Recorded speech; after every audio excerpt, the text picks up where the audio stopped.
nidusingize Uhoraho, abakene yabagwirije ibintu.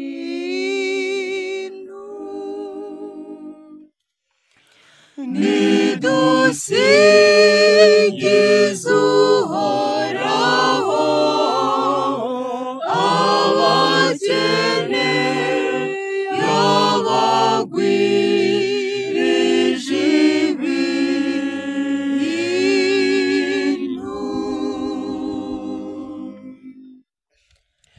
Hahirwa uwiringira gusa Uhoraho, Imana ye, akaba mudahemuka iteka ryose,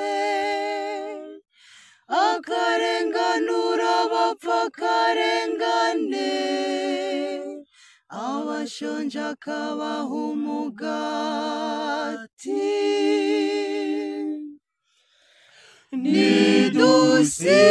Nidusingize Uhoraho,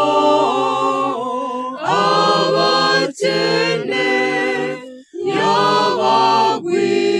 yabagwirije ibintu.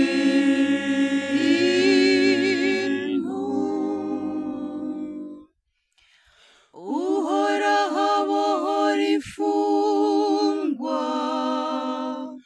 Uhoraho ahumura amaso y'impumyi, Uhoraho agorora ingingo z'abahinamiranye, Uhoraho agakunda ab'intungane.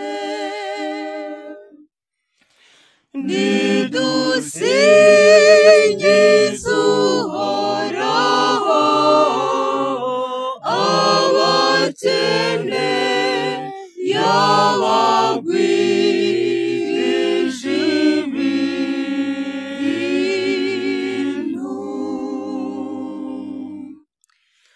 Uhoraho arengera abavamahanga, agashyigikira imfubyi n'umupfakazi, ariko akayobagiza inzira z'ababi. Uhoraho ni Nyiringoma ubuziraherezo.